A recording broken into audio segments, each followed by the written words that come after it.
This episode of the Deep Thinkers podcast is brought to you by Crandall Pest Control.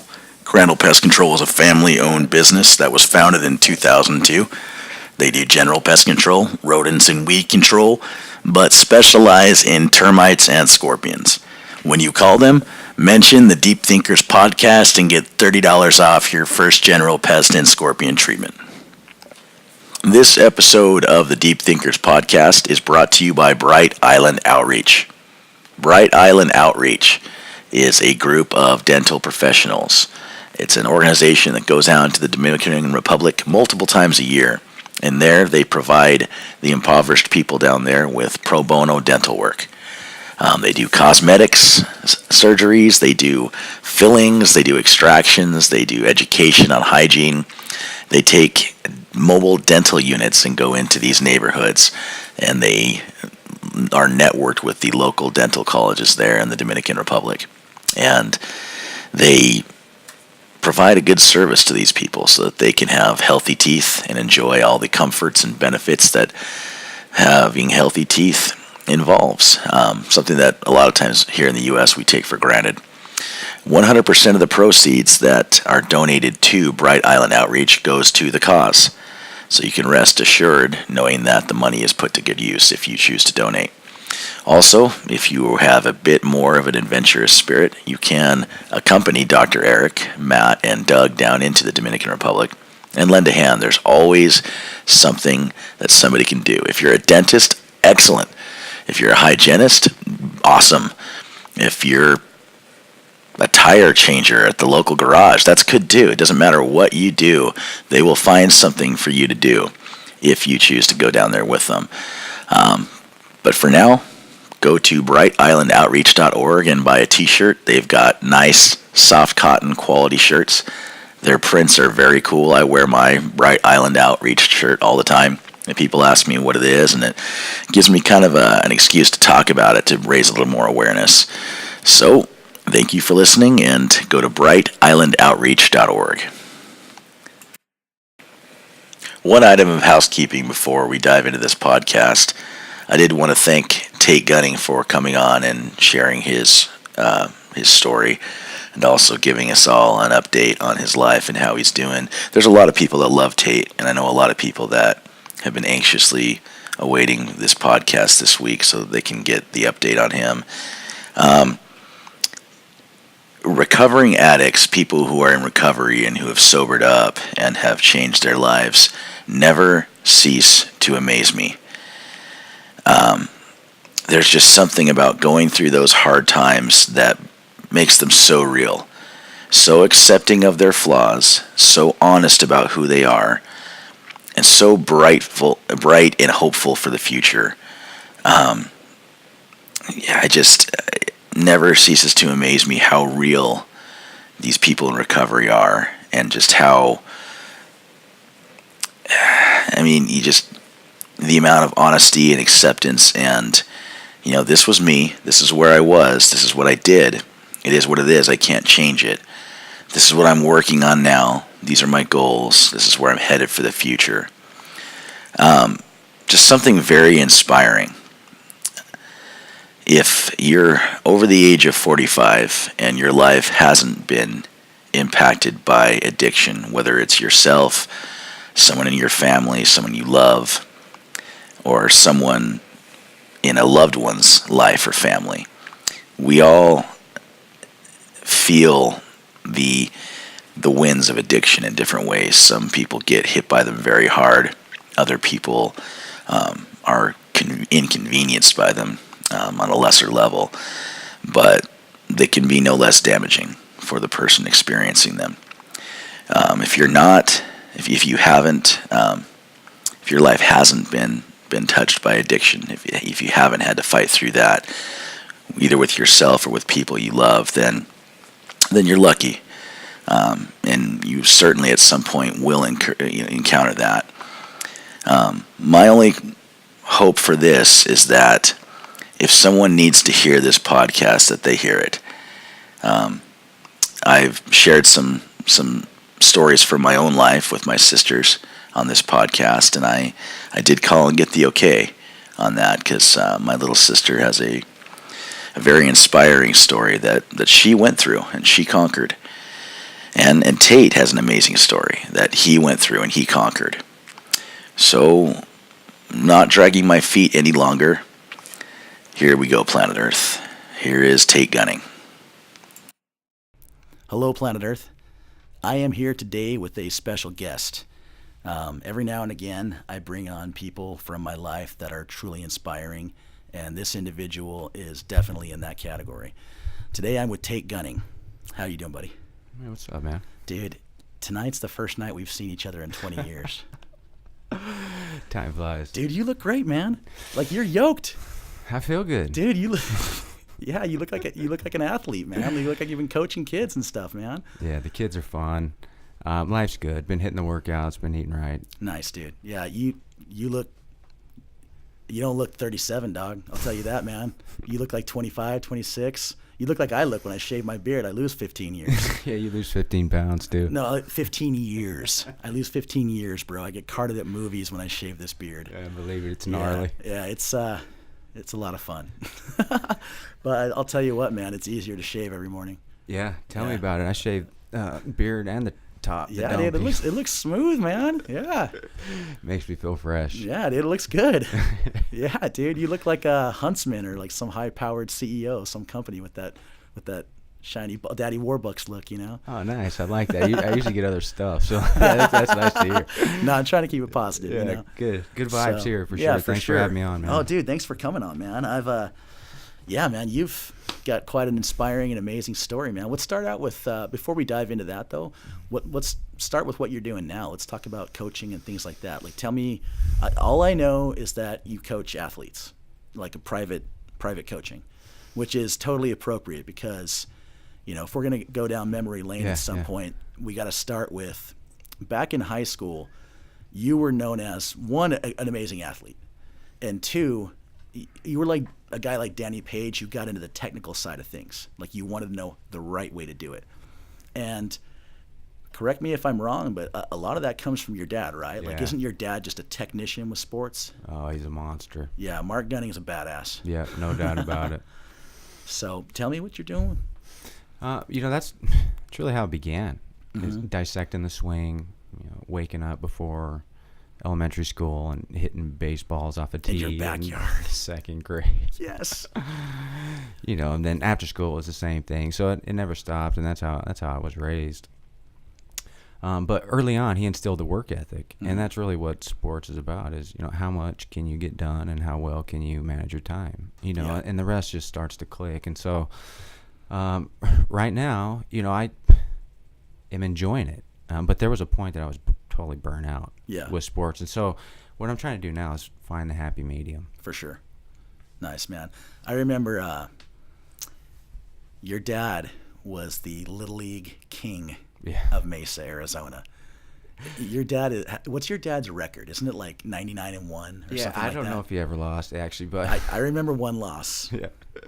And I remember the details because two of my neighbors were on your dad's team, Justin Wickhorst and Chris Lyon. Oh, blast from the past. Yeah, totally. Good guys. Yeah, both of them. And I only remember this loss because Mark Wright, being the badass that he is, could hit a home run whenever he wanted to. Yeah. And a kid named Robbie Ball stretched his arm over the fence and caught it. Oh, wow. And you guys would have won. And that was the only – but, like, we're talking one loss in, like, a 5-year run. Yeah, they had a good run, but we probably lost more than that too. But the point remains. I don't know. The point remains is that nobody could coach the kids like my dad. Dude, and it's not that he was just a good coach. It's like what you said, the work ethic. You guys are in 6th and 5th grade, and your dad has them out there running miles. Yeah. Like for baseball. Soccer. Basketball, I get it, man.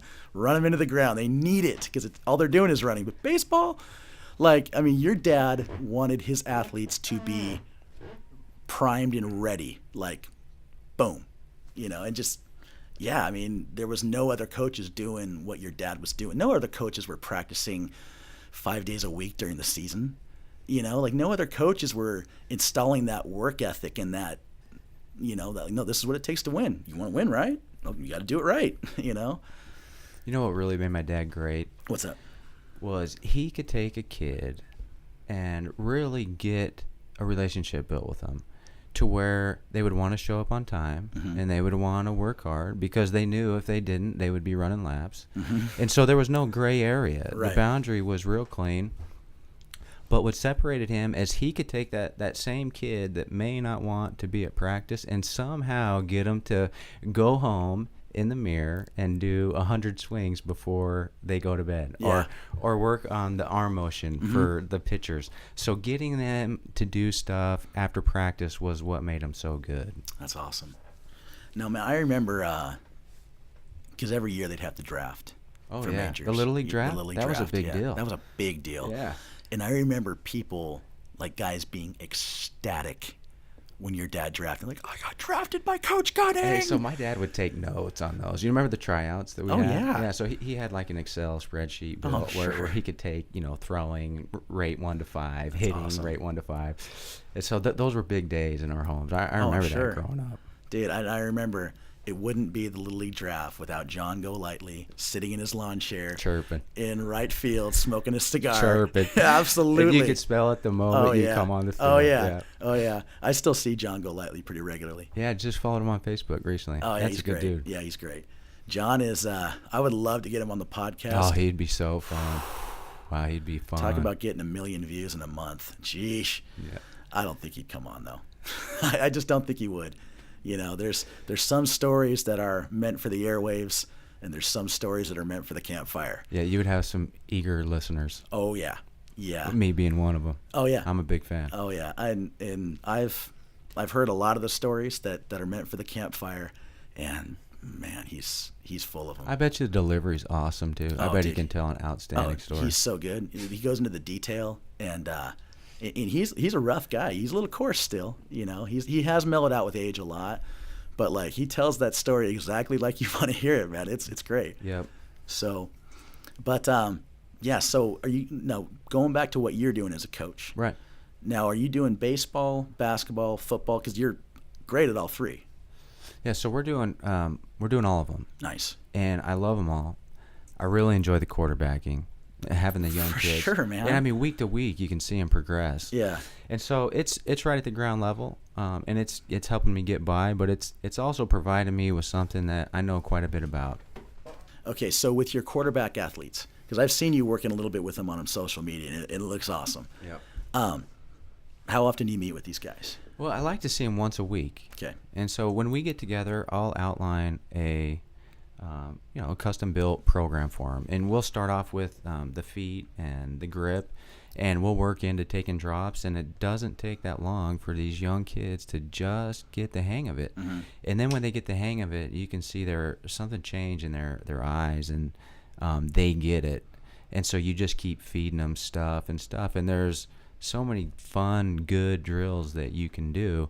It's just trying to get them to assimilate the knowledge and then start putting it into play. And so, quarterbacking is a great example of that, but also the baseball swing. Yeah. You take a kid that hasn't swung the stick very much, and there's a lot of moving parts to swinging a baseball bat. Yeah. And so trying to simplify it for them. And then they build their own swing based on, 4 or 5 fundamental steps. The baseball swing is one of the craziest fundamentals in all of sports. Yeah. Because there's no two exactly the same, it seems like. None. The fundamentals are there, but, look at the way, let's take for Diamondbacks fans, just for example, look at the way Craig Counsell used to hold his bat. Yep. The guy is practically standing upright with his hands straight up His and the bat stick pointed straight in the air, Yeah. And then there's guys like Mark McGwire, who I think has a great swing. But I think probably my favorite hitter of all time was Sean Green. Oh, really? Yeah. I didn't see that coming. Oh, I love Sean Green. He was a man. pretty left-handed stroke. Yeah, dude. Here, I went to a Diamondbacks game once, and we got close seats, bro. We were 5 rows back. Nice. Between home plate and the Diamondbacks on deck circle. Ooh. And they traded Sean Green the night before. Oh, really? I was so bummed. You've always loved Sean Green? I started liking him when he was with the Dodgers. Yeah. It was during the steroid era. Yeah. And he was the only guy that wasn't jacked. Yep. And nailing that ball. And I kind of and he's a fit guy. Like he's not like a John Kruk or nothing, you know. Yeah. But you can tell it was just all technique. Johnny Kruk. You John look Kruk. like John Kruk. Dude, I love John Kruk, man. Dude, have you seen that clip of him in the All-Star game against Randy Johnson? Oh yeah, it's hilarious. Oh, that's the best. I love that one. Yeah, dude. He throws it over his head. He's Ogre from Revenge of the Nerds, dude. Yes. Which is a Tucson film. There you go, dude. But yeah, man, that baseball swing's nuts. You know, the left-handers too. Always, it's like a sexy swing. Yeah. You know, seeing a left-hander throw or swing or just do the basic movements, and they have a way of just making it look elegant. Mm-hmm. I'm sure that's what you like about Sean. Yeah, it was just stroke. smooth. Yeah. You know. So I gotta finish this story, bro. Okay. And I don't know if I've told this story on the podcast or not before, but it's great. So like I said, we're 7 rows back, and we're playing the Dodgers. Sweet. Of all teams, we're playing the Dodgers, and so I'm looking around thinking, oh, maybe some Hollywood celebs are here. You know, it's not that far of a drive. And I lean over to my friend. And I go, hey, do you recognize anybody? And he goes, that's Matt Williams, 6 inches in front of you. And there was Matty Williams right there with his family. I was, Wow. you know, because dude, I remember trading baseball cards with you back when he was part of the 3-headed monster in San Francisco with Will Clark and Kevin Mitchell. Wow, You know, yeah, like they it had was a squad. those 3. You know, and 7th inning stretch pops up. I think he's leaving because he gets up, and so I'm like, I'm not going to waste this opportunity. You know, like, hey, Mr. Williams, nice to meet you. You pounce on it. Yeah, I kind of was like, hey man, I'm so glad you got a ring with us. I think you're a class act. I'm glad you stayed around. Yeah. I like Matt Williams. Yeah. And he's like, thanks, dude. And so right after the stretch, he comes back and sits down again. I feel like a dork because I've just kind of like gushed, you know. And we might have been drinking a little booze, you know. So we might have been getting kind of rowdy and getting a little loose. And this is that Dodgers game that went like 21 innings. Oh wow. Yeah, this is. You guys were just starting the game. Oh, dude. Yeah, it was just and we were, you know, in Chase Field, right there you have that little bar underneath the thing to where you can go in and get drinks and snacks and meals, and the players walk through that bar on the way to the dugout. So it was a cool experience. Nice. So we're sitting there and just enjoying it, and we're talking so much trash, bro, to the Dodgers. Every time they get up the plate, we're just yelling and swearing and after a while, Matt Williams starts getting this grin on his face, like, dude, this is kind of fun. Like maybe he's reliving something from his kid, you know, from his childhood years or when he was younger years, you know, just kind of getting into it. And foul balls are going to the left and the right of us all over the place. And I'm like, got enough liquid courage in me at this point. I'm like, hey, Matty. Oh, nice. Like, yeah, just one of those balls. Are you going to sign up for me? And he's like, yeah, dude. Yeah, man. In fact, if I catch one, I'll sign it and give it to you. And me being me, I said, thank you very much, Matt Williams. Now that you've declared your allegiance to me, if a ball comes over here, I promise I won't hip check you or stiff arm you, whereas before you were kind of on your own. And well, I'd already like been super cool, but I'd already been super cool to him, so he knew I was joking. Yeah. And so he just laughed. And so we're sitting there going on and on, inning after inning, and finally I go, hey, Matty, how much of this can they actually hear? And he's like, well, at this level, you have to be able to tune that out. So it's pretty quiet in the batter's box. But those guys in the on-deck circle can hear everything you're saying. Oh, yeah. So we shifted our attention from the batter to the guys in the on-deck circle and Good just move. started pounding them. Dude, we won that game. Yeah, great move. But, oh, yeah, dude, it was the best story. By the end of it, he was just, I mean, we were rolling up our programs to make, like, little bullhorns to make it, you know, like, he was laughing pretty hard, dude. It was pretty fun. What time did they cut the liquor off in a 21-inning game? I don't even remember, bro. Yeah. Like, it got to a point where I wasn't drinking anymore. Oh, like, geez. I had my That's buzz. That's a long game. Yeah, it was so close and it was so intense.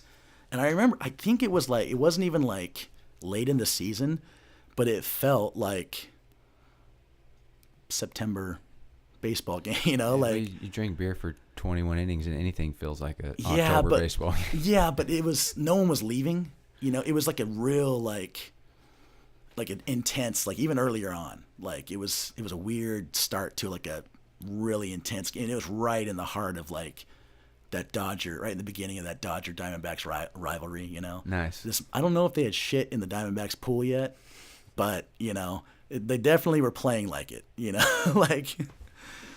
But yeah, it was a lot of fun, man. Matt Williams is a super cool cat. Good. So that's probably the best time I've ever had at a ball game. Yeah. Just out there being rowdy. Yeah, you don't forget that one. Yeah, it was a good one. So, but dude, I remember we got to backtrack a little bit All and right, talk let's about do it. Little League again. Whatever you want to do. How many seasons did you go without making an error? At what, shortstop? I was a shortstop. Yeah. And I had a good glove, but made plenty of errors. You got to make errors to get better. Bro, I specifically remember one of the dads on your team saying, Tate Gunning has not made an error this season. His batting average is above this. The dude is unstoppable. Yeah, those were good times for Yeah, sure. dude. Those are memories you don't forget. Yeah. Pulling into Hawthorne and all the parents walking around. The lights were on. Hawthorne is so ghetto now, Yeah, too.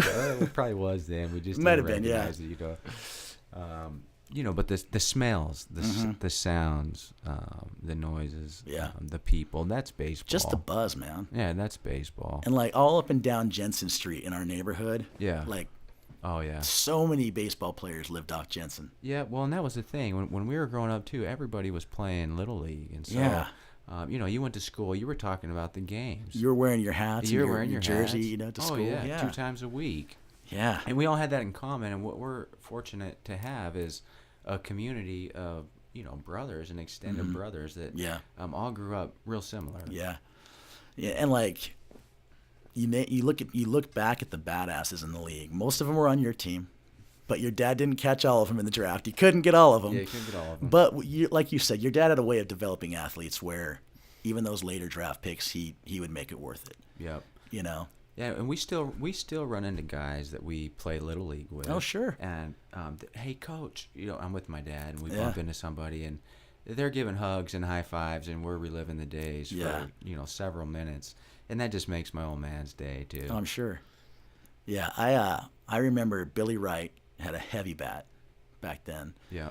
Mark Wright, his little brother. That ran in the family. Yeah, it was just crazy. Yeah, those guys were Those guys monsters. could crank it out. Yeah, and Bill was a good guy too. Yeah. Their dad was a great coach. Yeah. Yeah. Wait, what's up? Bill Wright. Bill, yeah, their yeah, dad, absolutely, yeah. Outstanding guy. Yeah, he coached with your dad. It was like Right. it was Coach Gunning and Coach Wright. You Yeah, know, just 1-2. Yeah, like the 1-2 punch that kept going, man. So, but yeah, those were some intense times for Little League sports. That was before people started playing basketball and football and Well, and year round, it was like there was 3 separate seasons when we were growing up, and so Yeah. they didn't run all the way year round, so we're able to take advantage of them. Yeah. Yeah. Pop Warner was the same. So Yeah. fun. what was I going to say there? Oh yeah, I wanted to ask you this because when we were Little League was insane. Yeah. And then junior high, it was still pretty strong. Do you think it was that first baseball strike in '95 that kind of scratched the record, like, know? I mean, that's the only thing I can think of because who it was knows so the effect strong. that has on the people in the community? Yeah, Who I mean, knows? baseball was huge until the strike, and then it kind of died, and then Yeah, but football took over, in or its own basketball way now, did. I see these young kids playing baseball year round, and they're playing 100 games a year, and they're in 3 different leagues, and they're playing summer ball, they're playing school ball, they're playing fall ball, so it's just different than it was. We had that good Little League run when all of us were doing it. Yeah, But it's just as big now. It's even bigger. that's cool. Yep. I've heard a lot. I've heard Pop Warner numbers are dropping and Little League numbers are going up. Really? Yeah, Huh. I remember hearing that on. I think it was on Dan Patrick. Some of these young kids I'm working with, they play in like 5-man leagues, 7-man leagues. And what a Jeez. great way to learn an offense as a young guy. Yeah. Not as many kids to worry about, not as many players, and not as many routes, and everybody has a position. And they probably have 30 to 50 plays, 5-man plays in their playbook, and they're 10, 11-year-old. And so that all translates. That all translates to high school football, and then high school translates to college. It's just one continuous step. But I think it's a great way to develop a young player. Oh, absolutely. I totally agree with you. Yep. Simplify things down, get the fundamentals down. Yeah, and the basics is the same. I mean, they're throwing the ball, they're catching the ball, and then on defense, they're playing D, they're playing one-on-one. They got little zone coverages. Yeah, all the little techniques and things, all the little things that work in the big game are going to work in that small game too. Yep. That's awesome, man. That's actually a really good way to do it, Yeah. to not overwhelm kids. And so maybe that's why the Pop Warner numbers are going down, is because there's so much other football out there right now for Right on. these young kids. And The concussion stuff is interesting. What's happening in the pros, and Yeah. no, it's better to play it safe and sorry. As long as you're on the right track and playing, as long as you got a football in your hand, as long as you're sleeping with it, if you're waking up with it, Yeah. if you have a football in your hand, you're gonna get better at football, and it doesn't matter what position you play. Yeah. You're thinking about it all day long. Put it in your backpack. Eat lunch with it. Put it on your lap. I mean, that's your friend. That's what Football's Bruce your friend. Arians does when his offense fumbles. At practice the next day, he gives him a football and says, There you go, son. "Don't drop it." Hang on to it. And the rest of the team is smacking it and I love it. Yeah. Open criticism too. Yeah, it started with Beanie Wells. Oh no. Yeah, he was holding on to football all the Yeah, time. the Bean was bad Yeah. as long as he could hold the football. Yeah. So, but yeah, man, I think that's great. I'm a big fan of football. I'm in my first fantasy league this year. How's that going?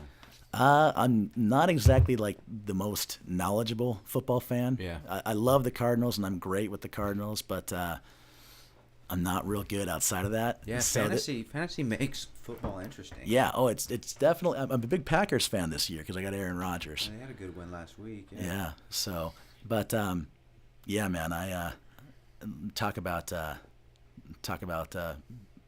not drafting with your heart. I hate the Cowboys. It's the only sports team. The only sports teams I like all sports teams. I'm weird. Some sports teams I love, but I love to watch them lose. Did we beat them Monday?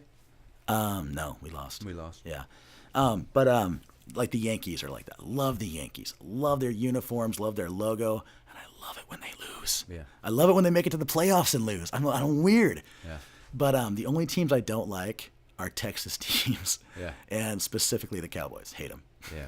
Lots of Arizona fans hate Cowboy fans. Yeah, but I did draft Des Bryant. Oh, nice. Yeah, for my fantasy football. So He'll last night was. He'll make you happy. Yeah, yeah. I don't know. He's such a baby when things don't go his way. He's a playmaker. Yeah, he's a Hall of Famer. He will be. He's on the path, but you got to give Dez some credit because you're right.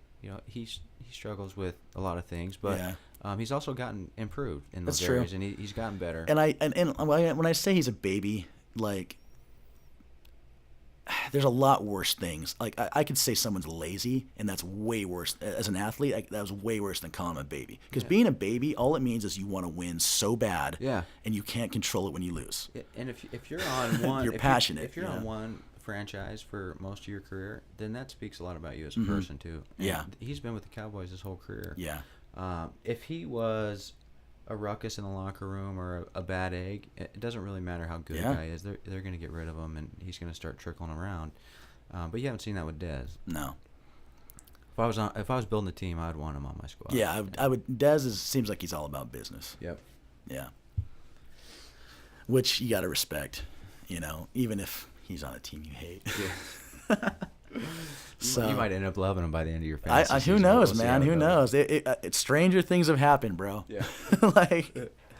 So, but yeah, so I've got Aaron Rodgers leading my squad, which is nice because I've got a buddy named Daryl Fackrell, whose son 2 years ago, Kyler Fackrell, was drafted by Green Bay. He's on their defense now. So, and when someone's on a team or someone, and I don't know this kid real well, but I'd go over to I was working for this guy. I'd go to the house and see the kids running around. Hey, what's up? You don't have to know him real well for it to be interesting. Yeah, for it to be closer to you, they just have to be from your hometown. Yep, that's it. Yeah, you don't have to know him. Yeah, like when Todd Heap was playing, like anytime he touched the ball, I'd be like, yes, just cheering for him. I would cry. I remember watching games with my grandpa. That's my best friend, but that's also my football guy, is my grandpa. Yeah. And so ever since I was, ditching church at like 8 or 9 to go watch football with Yeah, grandpa. for sure, man. So that's how we grew up. But you're right. Seeing Todd play and the Baltimore fans, every time he would catch the ball, they would Just the love he got. Yeah. loved. First time I heard that, I cried. I got teary-eyed. But dude, you played with him, man. You were the one throwing him that ball. A lot of love for Todd. Yeah, Todd is an amazing human. Yeah. And people who don't know him don't get it. Because it doesn't take long to figure it out. You spend 10 minutes in his presence and you get the vibe. Right. Well, the thing is it's not always the best guy that gets what he deserves. You know what I mean? Like, there are guys that make it to the league that are assholes. There are guys that are jerks. There are guys that have serious character issues. And when you have somebody like Todd who comes along, who's just a good dude. Was he perfect? No, but he was naturally just a good dude. You know, you remember Brian Lee, Kevin Lee's little brother? I remember Kevin. Yeah. Brian Lee's like one of those guys. Like when we were little, we'd try to get him to like steal cookies out of the pantry. He'd be like, "No." And do your dirty work for you. Yeah, you know, but like he was just a good kid, you know, like, and that's just how Todd was. He was just, you know, guys like me, I kind of default to the rowdy side. Yeah. Guys like Todd, they default to the calm and mellow in the good side, you know. That's how it's always been. And when he made it, like, first of all, when he was getting the love at ASU, I was like, yes. And then when he got drafted and got the love at Baltimore, the love he deserved as an athlete and a human, it was so satisfying just knowing that guy. We all lived through him, you know, in one way or another Yeah. because that's our boy. Right. And we went to high school with him, and we love him. Yeah. You know, we've seen him struggle, but we've seen him end up on top, and nobody will ever doubt. The people that we know will never doubt who Todd is as a person because we know him, we've seen him, and he's proven it to us time and again. And so, in a lot of ways, you know, there's nothing but love and respect for anything that he does. And man, what a great career! Yeah. I ran into him at that was my 20-year high school reunion this weekend. That's I ran so into fun. him, and I was like, Todd, I want you to come on my podcast, bro. And he's like, yeah, let's do it. Oh, I was like, nice. yes. So I'm gonna hit him up here in a couple days and schedule something, get him on the podcast. I can't wait. I want to talk to him about like the NFL as a job. Oh, you'll be blessed. You know, like I think he has a lot of wisdom and a lot of knowledge to impart. And here's the thing, like there are NFL athletes that are amazing that the NFL's like, when you retire, the NFL's like, thank you very much. You did good things here. Yeah. And there are athletes when they retire, when the NFL is like, thank you very much. You did good things here. If you ever want to come back, the door is always open. And Todd's one of those guys. Like you could tell Todd would be like the golden boy. You know what I mean? Like he's not doing anything wrong. He's not, you know, he's showing up. He's working hard. He's keeping his mouth shut. You know, so it would be interesting to talk to him like the NFL is a job from someone that the NFL loves, you know, because I want to hear positive things about the NFL. I wouldn't want to interview someone who's just totally pissed off of a negative career. And, you know, I mean, it's hard not to like Todd. Oh, pick his brain. It's hard not to have a good experience around Todd when you're hanging out with him. So I'm excited for that. But yeah, man, it was cool. Fun. So how was the 20-year? That was awesome, bro. Yeah. These reunions for Mountain View, at least our years, I've never heard anything bad about them. Westwood's reunion got canceled this year for lack of interest. They were going to have it in the Westwood gym. Ouch. Yeah, it was, you know, like, hey, we might get some refreshments donated. And I'm not talking trash about Westwood. You know, I've got a lot of friends at Westwood, but like at Mountain View, like our student council that was elected when we were in high school, the ones that were in charge of the yearbook, or not the yearbook, but the reunion, they took that seriously, and they show up when it's time. We're actually building, mine's next year, 20 years, and the girls are already networking and building it on Facebook. Yeah, man. Inviting people. And that's what it takes. You know, they got to be on it. Already, yeah. Lindsay Willis and Ketsy Clarkson were girls. both, Ketsy Hendershot and Lindsay, whatever her last name is. Yeah. They were there last night because that's what they do at our school is you show up for the reunion before and after. So that way they make sure that those reunions are happening and they're good. So for Mountain View reunions, it's the coolest high school party that never happened. Nice. You know, it's halfway between Dazed and Confused and the Twilight Zone. You know, it's the coolest party in high school. Everybody's there. Everybody looks a little older. You know, maybe the guys are a little chubbier. The girls all look amazing. I bet. Actually, that's not fair. There's something in the water at Mountain View. Everybody's aged so well. Yeah. Like, it's nuts. The Mountain View girls have always been pretty. Yeah, dude, there was a lot of beautiful women at Mountain View. It's amazing how women get more beautiful with age, too. Yeah. I don't know how they do it. Yeah. But, man, at Mountain View, there were so many hot girls that, like, normally if, like, there's a school, say you've got 1,000 people at the school to keep the numbers even. Yeah. If there's 20 hot girls, everybody knows who they are. They've got their dance cards full. Their weekends are booked, you know. At Mountain View, there were so many hot girls that hot girls would get lost in the shuffle. Yeah. Like I remember like being in class Oh, I met for a like new one this week. for 2 or 3 weeks or a couple months, and then you look over and like, who's she? Like, dude, she's literally been in this class this entire year. What? You know, I mean, there was just so many of them. I wish we could do it all over. Yeah, I wish So we could fun. go back knowing now or knowing then what we know now. Beautiful women. But just you and I. Nobody else. Everybody else has to start back from where they were, you know? So, oh man. But yeah, the reunion was awesome. Fun. Like, everybody's just happy to see people that came up with just positivity, Yeah. you know? I saw So- pictures on Facebook. Saw Rami. Dude, Rami looks exactly the same. He's helped me out quite a bit. Love Rami. Oh, Rami's so cool. Yeah, so good to see him. And Yeah. Rami, dude, Rami was one of those guys in high school that everybody loved. yeah, And it didn't matter, like, how cool you were. It just mattered how you treated him. And he was just cool to everyone. I actually went and had drinks and appetizers with Rami, his wife, Brian Bird and his wife, and Oh, then yeah. Sonia. I don't know her last name now, but it was Sonia Torres and her husband. yeah. They're like, hey, you know, after parties at Dos Gringos. Nice. And I was like, I thought everyone was going to Monastery. And Rami goes, that's where Mesa High's after party's at. I'm like, my bad, dog. I'll show up.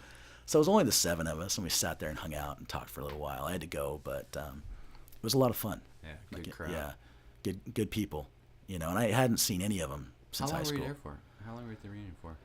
I got there at 6:30. I was probably there till 11:30 or 12. Wow, Yeah, like it just there was so many people there, man, and people kept showing up, and that's great. yeah, it was just like any party I've ever been at. I just walked around and find someone to talk to. I gave so many hugs to so many people. Oh, I bet. Yeah, dude, it was just, yeah, man, it was just super cool. You know, I saw Tyler Roberts there. I don't know if you remember him, but Tyler was a super cool guy. Yeah. I saw who else did I see there? Mike Everton, Kevin Fishbeck, Nick Bogle. Nice. Nick Bogle was there. Nick is such a good guy. Did Danny go? Yes, Danny was there, and he's Yeah. looking great. Was Wesley there? No, No Tico? No. Titties was great. no. Yeah, but let's see who else. Dude, I felt so short at that reunion, bro. Like, Justin Hunt is a giant. Oh, yeah. You know, like Todd Heave's a giant. Oh, yeah. Like all these guys are so tall. You know, I was just like, I kept on asking people like, how tall are you, dude? Well, I'm 6'3", I'm 6'5", and Nelson Phelps is a giant. Wow. You know, Yeah.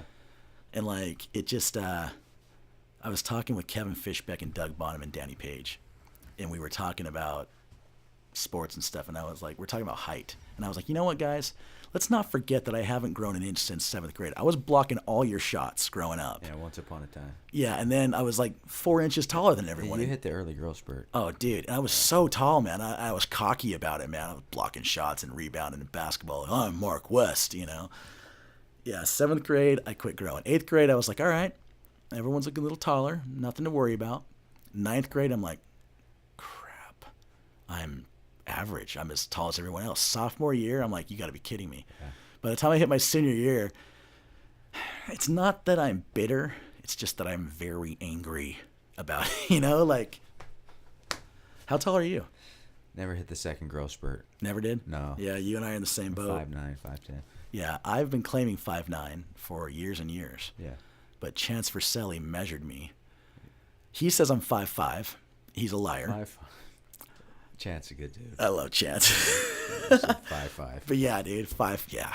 Chance is just a good human. Yep. You know, just a great guy. And we're lucky to grow up with a long list of them. Yeah. You know, you could go on and on. So many good people. Yeah. Yeah, Mesa we had a good batch of people coming out of I've Mesa. always felt that we were blessed to grow up in Mesa. Dude, it was such a good town to grow up in back Yeah. then. Well, the adults too is Yeah. the same, and you know, the guys and the girls all together, just winners. Yeah, You know, and there's so many of them. You had strong male role models in the people whose houses you'd go over to, and you'd have strong female role models too.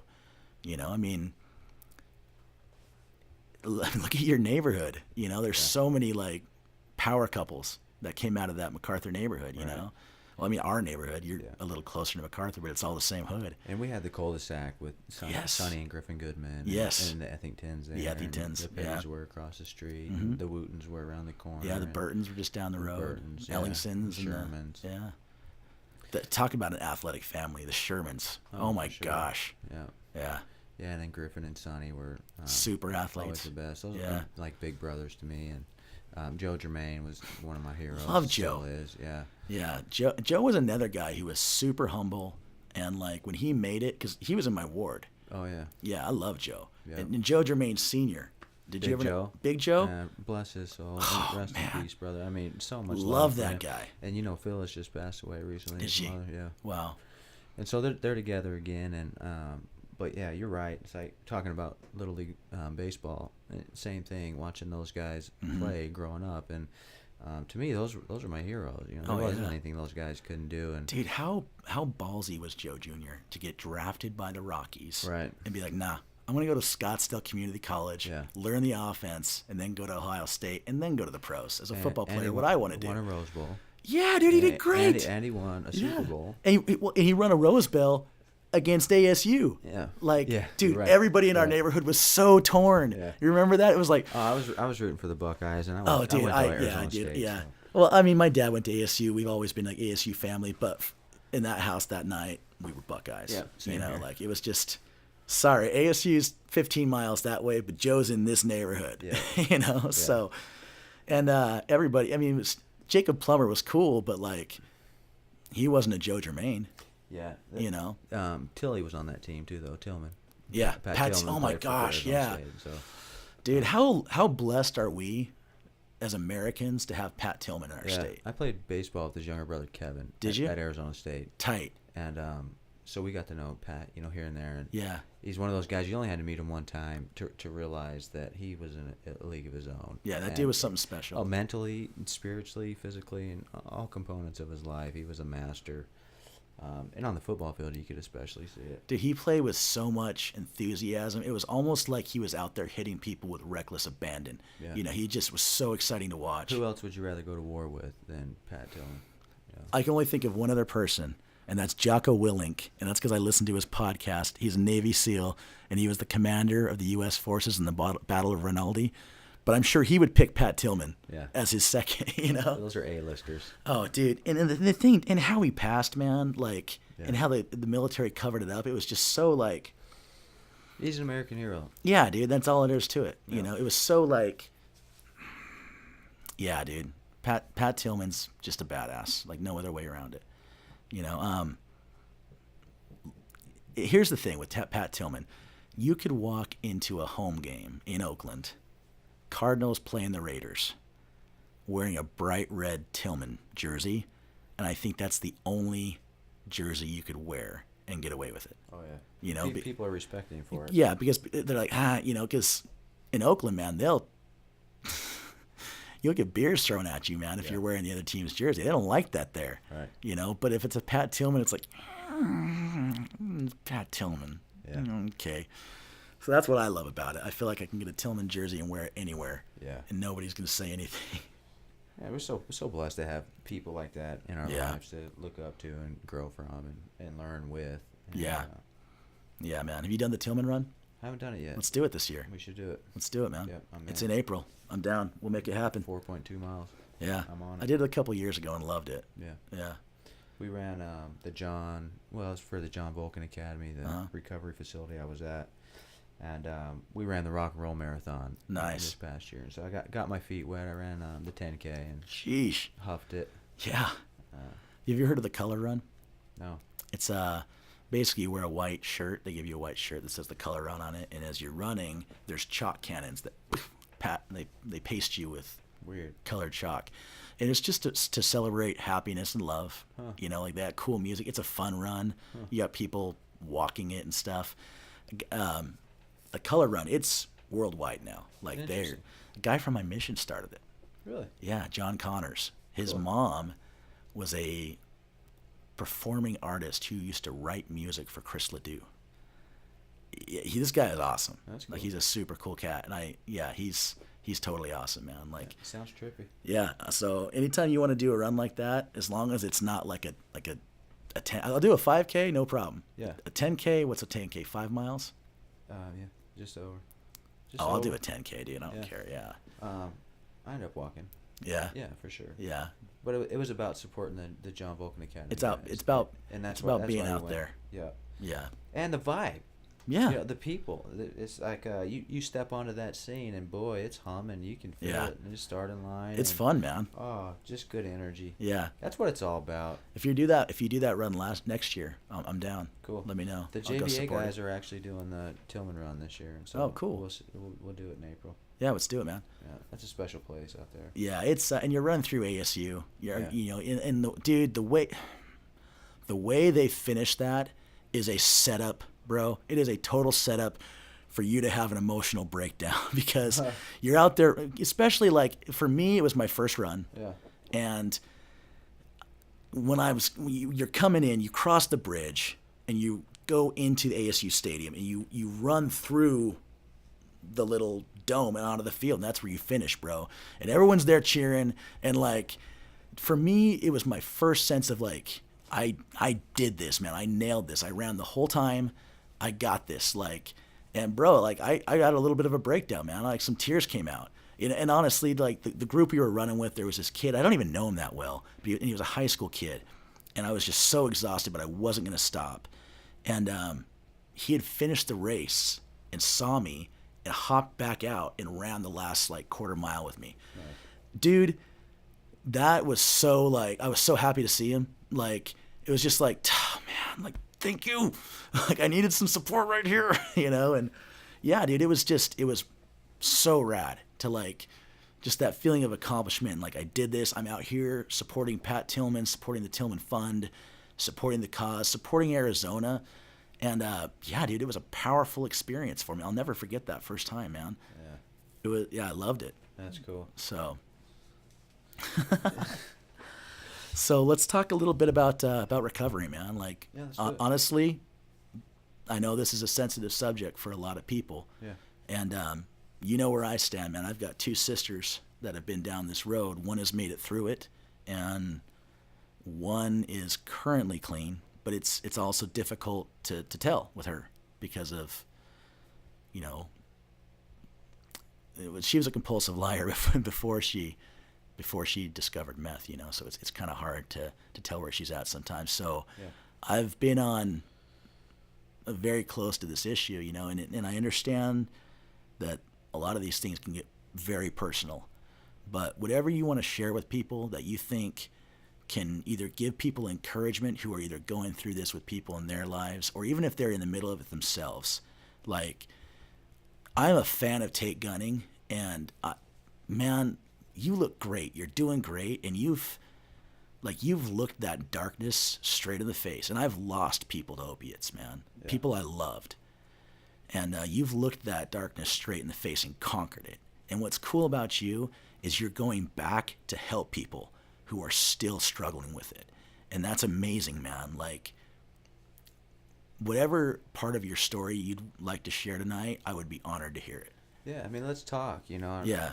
I'd like to start up top. And yeah, like what started it all? Because it, just to be real with you, bro, like from the people in Mesa, when I heard that you were having hard times, I was like, what? Yeah. Like, Tate Gunning? Like, the athlete? Like, the... What? No. What? It was a shock. You know, like what started it, man?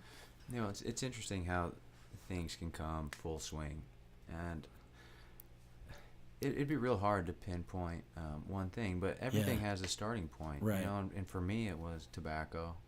Yeah, that And chew, then- man. And then it progressed, and you want to try a cigarette, and a cigarette was fun. Let's try a little alcohol, and Robitussin, and so let's try Robitussin. That's a gnarly one, man. Yeah, and so I was the guy that just couldn't stop. I mean, once I tried one, I had to try them all. Yeah. And so it gets to a point where you're not really making the decision because it's fun anymore. You're caught up You're in in it. deep. Yeah, and Yeah. it just snuck up on me. Yeah. You know, you start dabbling and experimenting and going out and goofing around, and the next thing you know, you're homeless in downtown Mesa with zero money and no friends, and your family doesn't trust you. Dude, when I heard that you were on the street, bro, yeah, it broke my heart, man. Like, I cried. Like, when I saw you resurface on social media, I was just like, fuck yeah, dude. He beat it. Yeah. Not many people did, but Tate Gunning did. I knew he was a badass. It feels good, and it's been a long journey, and it's tough. It's tough on the family. It's tough on the community. It's tough on the friends. But the real miracle about recovery is the situation can heal, and the pieces that you scattered can come back together and fall and click into place. And there's relationships in my life right now that are stronger than they've ever been. But at one point, those relationships were toast. I mean, my family had thrown in the towel because they had exhausted all their energy, and they tried everything. And I tried treatment, and I tried holistic stuff. I tried inpatient. I tried outpatient. I tried yoga. I tried therapy. Hypnosis. I mean, I was trying everything. Yeah. Methadone. I mean, I tried everything, and I just couldn't keep the needle out of my arm. I mean, it's just plain and simple. So you were in that deep to where you were shooting up. Oh, man. Wow. It got bad. It got bad. In and out of jail several times. And just, Can I tell you something, man? Yeah. Like, physically, a lot of times people who have been down this road, it leaves a hard mark on them. Yeah. You don't have that hard mark. And I feel blessed. You look great. Thank you. I would never, looking at you, because sometimes you can look at people and you talk to them for a little bit and you can think, yeah, they've had some hard years behind them. Yeah. Not with you, dude. Like, and in a lot of ways, I still feel pretty rough around the edges, and bro, really still digging out of a hole. Jess, if you think about it, 15 years I was on the streets, and sometimes we're worse than others, but I've slept homeless. I didn't have a cell phone, or I didn't have a laptop. I was hopping couch to couch. I've slept on the street. I've done a year and a half in jail. Wow. Where were you in jail? Were you in Florence or? No, I actually did 2 stints. I did county time. Dang, I did dude. 9 months the first round, and then 8 months the second time. Yeah, I got arrested in Utah and did 5 days, and then that was the end of that. But it's rough, man. Yeah, so it's just a long road, Yeah. And just thankful to be moving forward. And geez, it's amazing seeing the whole thing come full circle. In the heat of it, you would look back, and I can look back now and be grateful for it, Right? Because it's made me unique, and I fought through it. I got 4 years coming up December 7th. Pound it right here, man. Love you, man. Dude, I'm gonna call you on your 5-year mark, or are you coming up on your 5-year? 4. You're coming up on your 4-year. I'm gonna call you on your 4-year mark, dude. We're gonna go do something. Yeah, let's do it. Yeah, man. Let's hang out. I'm all about it. And recovery to me has really opened up my mind to the beauties of life. I mean, it's more than going to AA, or it's more than having a sponsor. It's waking up every day and making your bed. It's eating a healthy breakfast. It's keeping your word.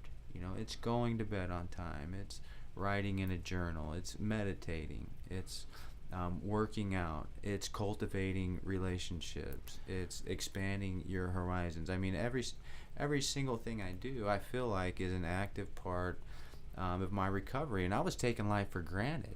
Tate, what was it that made the difference, man? It really started to click about a year into my sobriety. And when I say it started to click is, I didn't enter treatment because I wanted to get sober. I entered treatment because I didn't want to die. Yeah. And that's really, really where I was. But getting to treatment was the trick. And so that's really the story here, is like, how did you get into treatment? Yeah, like how did you get into treatment, and did sobriety start with your treatment? Yeah. Or did you have any sobriety before that treatment?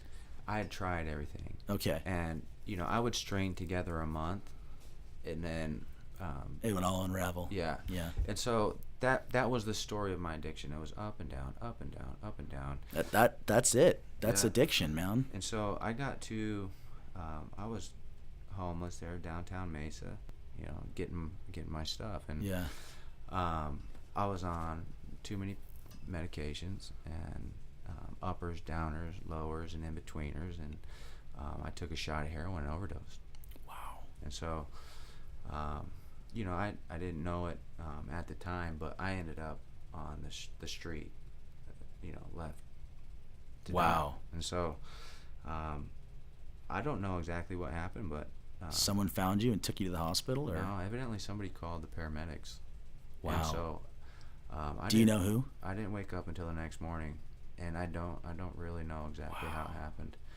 I remember coming back to just real daisy in the paramedics after they had revived me and brought me back.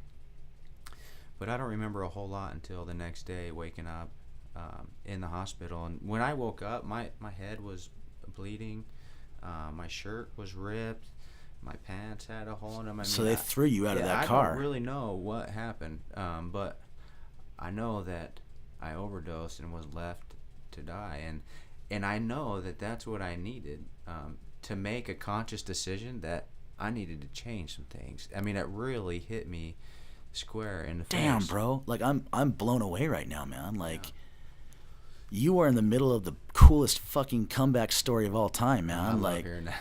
dude, this is awesome, man. It's exciting. It's exciting, and life's really opened up in so many different ways that I just can't be anything but excited about the journey and the direction that it's going. So what happened between the hospital and treatment that got you to treatment? So I woke up in the hospital. My dad was there, a few family members, and You've got a great family. great family. And they were there. They were always there, even when I was avoiding them. But seeing them in that state was the kick in the ass that I needed to humble myself and realize that I needed something or I wasn't going to make it. And that was my third overdose. And I had done the jail time, and I'd been in and so I was finally at the point where I was really ready to try and do something different.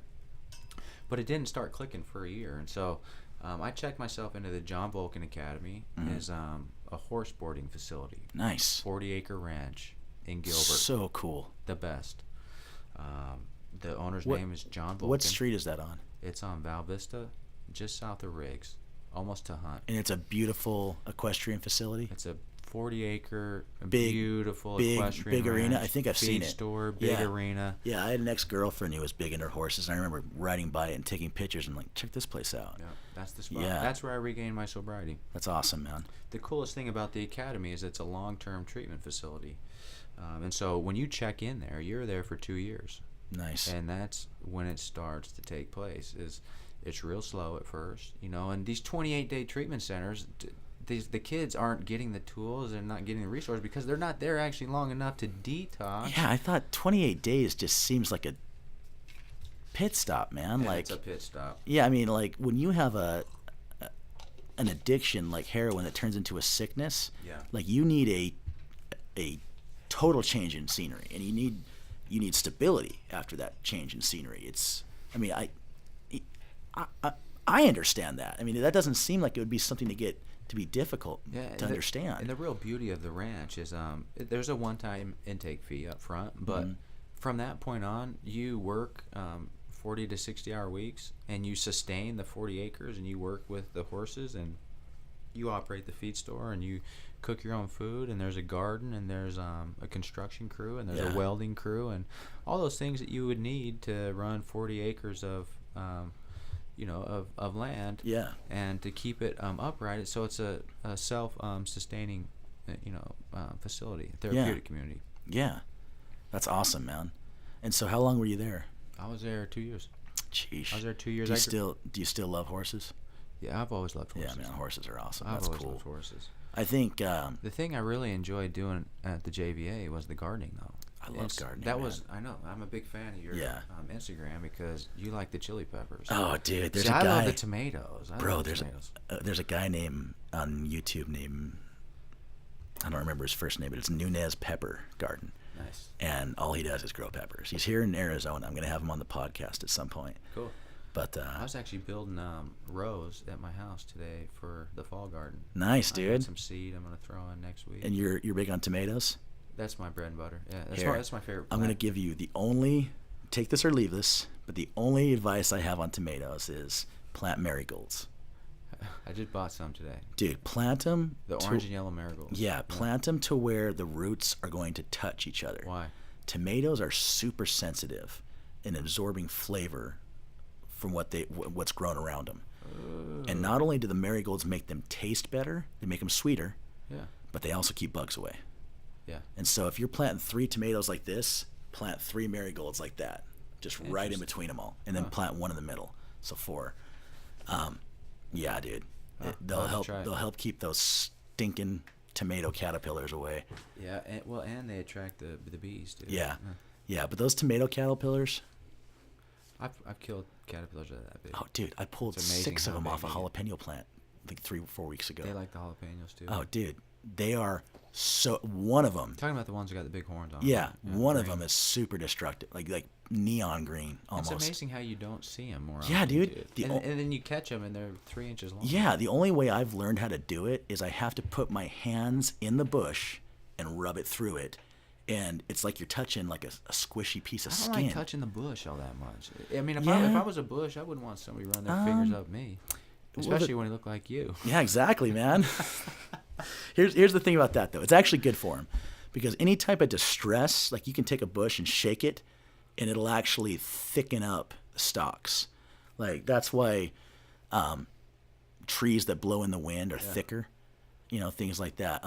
So you can actually rough them up pretty good, and it's as long as you're not damaging the best foliage. Success I've had caterpillar hunting has been first thing in the morning. Yeah. It seems like that's when they're out and moving. And so when they're moving, they're easier to see. But they will freeze, and they will look just like just like a stick. It's amazing. It's crazy. Yeah. But yeah, dude, marigolds. Yeah, so I got was there at the nursery today. And they didn't have everything I was looking for, so I ended up going to Home Depot too. But I picked up some chard, some lettuce seed. Nice. I got some broccoli seed going in there, and then I'm gonna throw some carrots and radish down the outside of the row, and then the marigolds. And I've actually never done marigolds from seed. They're cool, man. So I'm excited to see them develop. I usually do the transplant. When your flowers die on your marigolds, you pluck them up. You pull them right out of the thing, and those are the seeds. Like, I haven't bought a marigold in 4 years. Every time my flowers die on them, is it the black part when you pull it out? No, it's the actual flower petals. You pull the flower petals out; they come out in a bunch, and they have a little seed on the inside. Huh. So like you hold like. It's a beautiful plant. Yeah, we can talk a little bit more. I'll go into. We'll pull something up online after the podcast. But yeah, dude, I plant them wherever because they pop up and I just transplant them. Yeah. You know. But yeah, marigolds are awesome. Huh, I'll do it. Yeah. Like, yeah, you'll never have to buy another marigold again. Yeah, and my grandpa was the gardener too. Tight. And that's where that rubbed off on me. And so he instilled the seed in me early. Yeah. And the interest early. It's so therapeutic, man. It's so therapeutic. Like, and it's weird because it's like you have something depending on you. Because, I mean, weeds are hardy. A lot of trees are hardy. But food plants, crops specifically, not hardy. And without you, they will.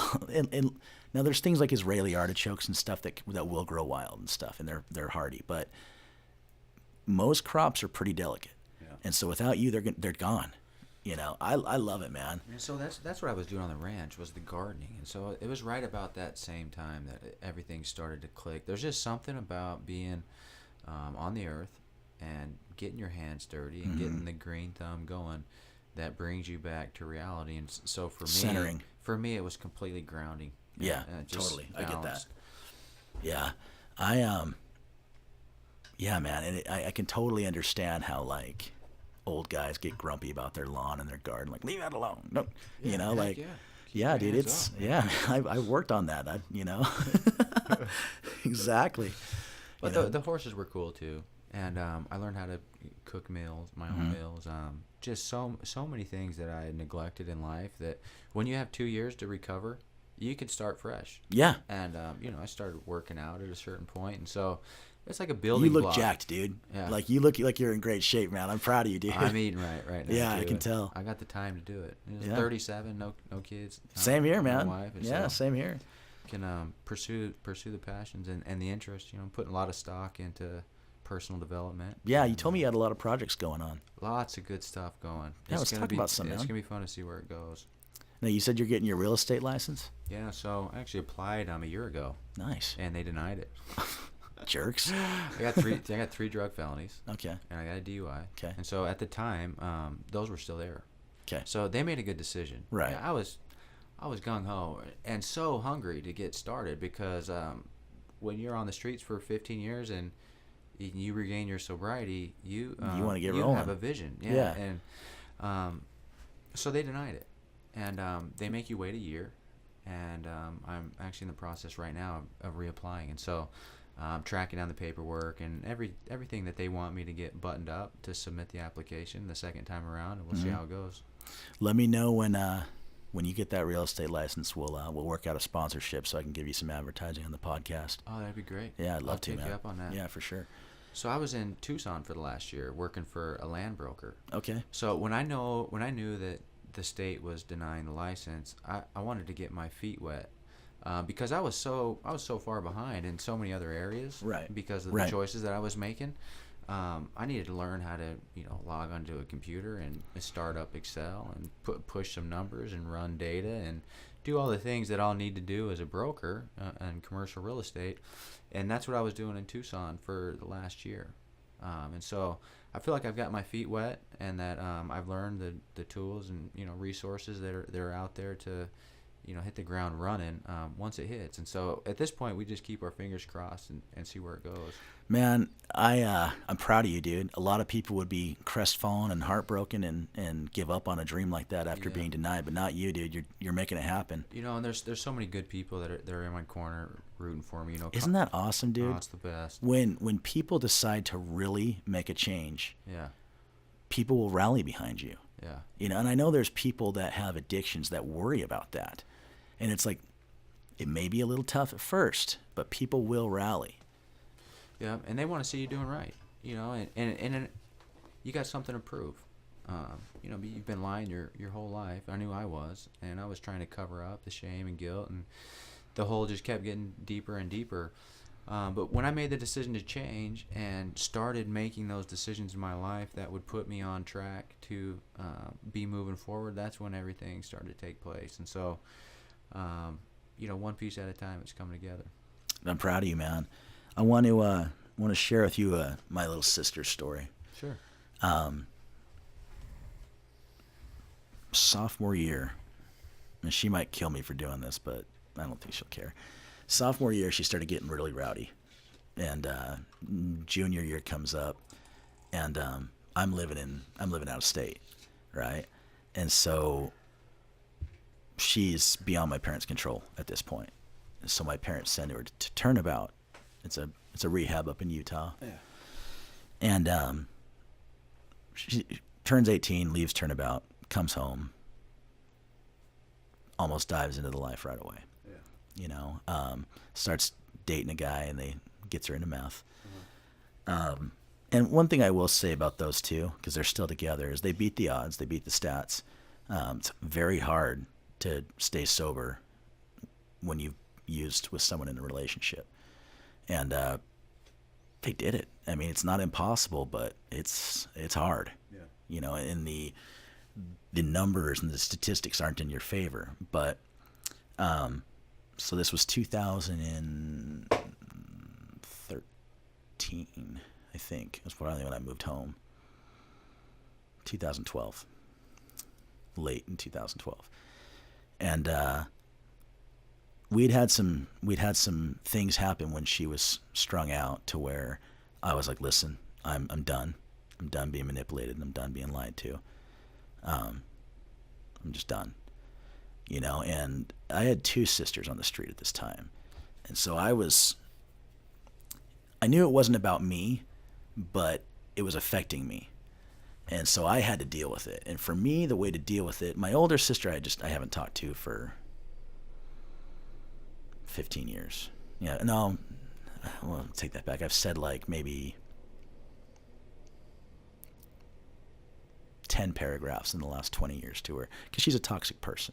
I wish her to be happy. I wish her to be healthy, sober, and safe, but at least 2 or 3 states away from me.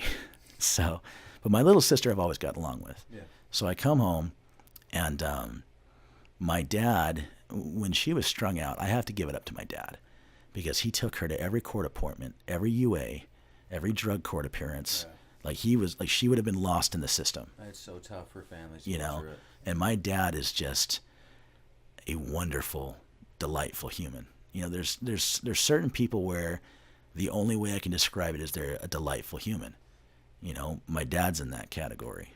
Todd Heap's in that category. Yep. You know, you can't say anything bad about him, you know. And if you could, you wouldn't want to. Yep. So, I had to drop something by where she was living. My dad said, "Hey, will you take this to your sister?" Because she wasn't allowed in the house. And I walk up there, and I can see that she's barely pregnant, barely showing. But I'm pretty keen on stuff like that. I was just like, oh my gosh. Yeah. Because she's had a history with that, and you know, she had 3 kids taken away from her by the state, and they are in wonderful homes. They're, from what I've heard, I don't know much, but I know that they were placed in good homes and adopted. So I tell her, I said, hey, listen, because I was doing the Mormon thing back then still. Yeah. And so I said, hey, listen, I love you, but we've got some stuff we need to talk about, and I want to hang out with you, but I'm only going to go hang out with you if we go to ARP together, which is the Mormon Church's addiction recovery program. And so I took her there, and we left the first one, and she goes, so can you tell? I was like, yeah, I can tell. So have you told Mom and Dad yet? And she's like, no. I said, okay, well, I'm not in the business of hiding things from Mom and Dad, so you got a week. So I picked her up next week to go. And afterwards, I'm like, did you tell him yet? She said, no. Jill, I can't keep stuff like this from Mom and Dad, you know, like we're adults, we're all on the same team here as a family, you know, we're unified. And I said, let me see what I can do. Can I help facilitate this? And so I go to my dad's house. My mom was actually out of town. And I said, hey, Jill's out in my truck in the car, and she's got something she needs to tell you. Can she come in the house? And he said, yeah. So I bring her in, and he was just like, you know, you're not supposed to be here. Like, what's going on? And my dad's a pure, wonderful human, but he wouldn't be able to look at a girl until she was a couple weeks pregnant. Yeah. You know, like it barely showing. He's just not that. He's innocent, almost borderlining on naive. I actually have some stand-up bits about how his purity in this harsh world gets him into some awkward situations, but it's funny, you know, it's good-natured. But she goes, Dad, I'm pregnant. And he just had this look of like, what are we going to do? Yeah. Like, we've been down this road before. And he's like, okay, well, I'll tell Mom, and, you know, we'll talk about it. And we got back out in the car, and she just said, this is the last baby I can have. All I want to do is be a mother and have a normal life. And I said, Jill, everybody wants you to win. Everybody wants what you want. And all you have to do is let go of the drugs. If you really want this more than the drugs, just let go of the drugs and we'll support you. We all want you to win. And to her credit, man, she did it. She hasn't touched meth since she got pregnant. That's what it's all about. And her baby, bro, my little nephew Jaden, he's the redheaded kid I always have on my Instagram. Nice. And we are bros, dude. Like, I love that little kid, man. Playing the uncle role so far. Oh, dude, it is, man. Especially when you've got, like, all my nieces and nephews are cool. You know, my older sister's got 5, 3 boys, 2 girls. The boys are all studs. The girls are all beautiful. My older sister, Christy, that lives in Idaho, she's got a boy who lives down here now. He's 19. He's a cool kid, man. Yeah. And then, you know, Jill's got Jaden. And all of them are awesome, you know. Yeah. I'm so lucky. But, yeah, that's a blessing. Yeah, she's not perfect, but she's been sober, you know, and she's, honestly, man, she could probably use some Tate Gunning advice in her life from time to time on how to level up. You know, it's just nice having people in your life that can relate and have been through it, and you know, there's never easy route, and every case is different. And Yeah. but sometimes just having somebody to listen to that understands, and you may not have all the answers, but You're going to have there's a better connection there. perspective on it than someone who hasn't been through it, man. You know, and to give her credit as far as facing her demons and working through the struggle, and you know that's what it's really all about, and so fulfilling at this point is seeing people that you love, looking them in the eye, and telling them that you love them. Yeah. You know, and you don't need to apologize and go on and on about all the stupid You know what? decisions And you that's- made, because people want to see you successful. You're exactly right, man. And that reminds me, there was at one point where I felt like, no, in order for our relationship to be prepared, we have to address the things you did. Yeah. And once she beat it, Yeah. I was like, you know what? Yeah. At one point, you might want to do that. I don't even but care. After, I don't even care after to, it's man. over, yeah. Just, I don't even care to. It's over. It's done. It's mistakes she made in a dark part of her life when she wasn't herself, and she's moved past it. And I'm at the point where, like, you know what? She's done so much work to move past it. Yeah. I can do a little work on my own to drop it. It's no longer what it was. And that didn't come naturally for me, because I really felt like I made some poor decisions, and I affected some people that were real close to me. And I would lie from you and cheat from you and steal from you, and we were best friends. That's hardcore, man. So that's just how I was. But I've gotten some real good guidance through the years, and I've realized that people want to see it. And once they can see it, then it's so much easier to move past it. And so that's where I'm now at this point, is just bumping into people at the grocery store or at the gas station, and being able to look them in the eye and give them a hug and tell them that I love them, and I'm thankful that they're in my life. That's what it's really all about for me, is repairing those relationships, because we're so blessed to grow up the way that we did with the people that we did. And you know, I communicate daily with a handful of people that just have made my life so much better and brought this awareness into perspective. Yeah, man. And that's it. Having good people in your life is so important, man. Like, if I have a tough life decision where I need some real clear advice, Yeah. I call Chance. There's those handful of people. Or I call in your Kevin life. Lee. Or I call Corey Dodds.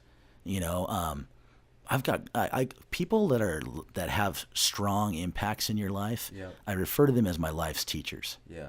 You know, people who have taught me things and continue to teach me things. Yeah, man. I mean, they're just, and these aren't people that are professing to be gurus or all wise. They're just good, level-headed people that will give it to you straight. And that's what I need, is someone who will just be like, no, dude, that jacket makes you look fat. You know, like, don't sugarcoat it with me, man. Be real. Yep. You know, and for me, I need that directness, and that helps me. But I mean, having a good network of good people, it's essential. Yeah. And learning how to communicate and learning how to fit in and feel comfortable, and you know, get outside of your comfort zone. Is when I was away for so long, lost in the dark. And in some ways, I feel like even though I'm back on track, I'm still making up for lost time and still digging out of the hole. And so, you know, the main thing I wake up for is to continue going, and I just love the direction it's at. Dude, I'm so proud of you, man. Like, it's so good to see you, and it's good to see you kicking ass, Tate. Like, Tate, you were always a winner, bro. Like, you were always a winner, and you're going to continue to be a winner. You know? Yeah, you had a rough patch. But honestly, man, like, buy stock in Tate Gunning right now, because it's gonna go up, you know? That's what I'm saying right now. Invest your stock in Tate Gunning. I appreciate you saying that. And it's something that I feel inside too. It's strong, and it's coming to a flower. It's in you know, it's germinating. And, for sure, man. And growing every day. But the fire's burning strong, you know, and the decisions that I've made to mend the fence, so to say, has brought on a whole new perspective of, you know, life and Nice. and what we're here for, and Nice. The connection that we have in nature, and with you know, with family and with friends, and those things run so deep that everybody can relate with them. But the point I'm trying to make is it's personal for me at this point, that you know, I've been through the gutter and made some piss poor decisions, And it feels like a completely different lifetime. Dude, it is. It is a completely different life you're living, man. That's a past life. Like there's nothing you could do right now to go back to that exact moment. And you wouldn't want to if you could. Like you are in a completely new life, a completely new direction, and a completely new Tate Gunning. You know, I'm so proud of you, dude. Yeah, Like it's exciting. Yeah, We'll see where it goes, and lots of good stuff. Lots of good stuff happening. right on. Now, are you back in Mesa or are you still living in Tucson? No, I'm in Mesa. Okay. I've been in Mesa about a month now. Now, if people want to hire you to coach their kids, how do they get a hold of you? I got an Instagram account Okay. set up at Just- coach_Tate Gunning. And TateGunning, just Right. like it sounds. yeah. Cool. But they can give me a phone call, follow me on Facebook. I mean, there's a million ways to get a hold of me. Cool. But looking to get some more kids and keep the fire going. Cool, man. Yeah, people who are listening to this podcast, I've seen this man play sports, and yeah, I mean, he's had great coaches his whole life. If you want your kid to learn intense technical detail fundamentals with sports, Tate Gunning is your guy. You know, we dive into the technicalities for sure, but we also cultivate the relationship. Yeah. The real point behind all this is these young kids that we work with need a mentor. They need a big brother, and they need somebody to look up to and possibly talk to later on down the road when they encounter struggle and are going through a tough time. Sometimes you don't want to reach out to parents in those positions, but if you have a parent-like role model in your life that you feel comfortable with, for me that starts on the field, and Yeah. that's what I've done my whole life, and so it comes second nature to me. But on that note, anybody that's struggling with addiction or has a family member or wants to ask questions or anything of that nature, that's what my heart's bleeding right now is the recovery and trying to build a network of people that are doing it right. And like I said earlier, there's always not the right answer, but knowing people that are doing it can sure make it a lot easier. I have a friend named Anthony Sorensen who is he's recovering, and I think he's had quite a few years of sobriety underneath him as well. Roughneck works at an oil field. He's an oil guy up in North Dakota, and he's starting a podcast specifically about recovery. Cool. So I think you'd be a great guest for him. Yeah. You know, I don't think he's going to go over an hour, you know, Yeah. but he's definitely be a cool guy to talk to. I'm going to have him on my podcast eventually. I'd like to listen to that. Yeah, he's a real good guy. I met him in the door-to-door program, selling satellite door-to-door. Yeah, we had some good times. So I think he would be a fun guy to talk to. He's got some good stories, and I think when his podcast finally gets off the ground, Yeah. I think he's going to crush it. Keep me in mind anything addiction recovery related. That's real estate's going to be the career, but the recovery stuff is kind of where the heart's at. Yeah, That lead me to. and I see it, man. Like I can tell. Like it, you've got a lot of expertise and amazing experiences in that area that are going to come in handy for that, man. I think you're going to touch a lot of people's lives. I hope so. We're approaching the hour, man, or the end here. Is there any shout outs or anything you want to give? Yeah, just the people in the valley. I mean, there's so many of them, a long list, but they're special relationships in my life. You know, and starting with my grandpa and going into my mom and family, but you know, some of the other people that you connect with. Just such a blessing to have them in my life and have them be on board and supportive because, you know, I was away for a long time, and so I'm still fighting through it, you know, and trying my hardest, and that's really what it's all about, is connecting with the people and just keep fighting through it. And I have no doubt that the pieces will continue to fall in place. So Yeah. I appreciate you having me on, man. Nothing but love for you and your, Yeah, your man. podcast. It's going to be exciting to cultivate this relationship. Yeah, I'm excited to have you back in town, dude. We got to Yeah. hang out a lot. I'm in. You know, I'm around. loving it, man. Yeah. All right, come here and give me a hug, man. I'm stoked for Love you. buddy. Love you, man. Thanks. All right. And on that note, Planet Earth, we are going to call it. So thank you for tuning in and listening to the wisdom that Tate has dropped with us today. And above all, be excellent to each other.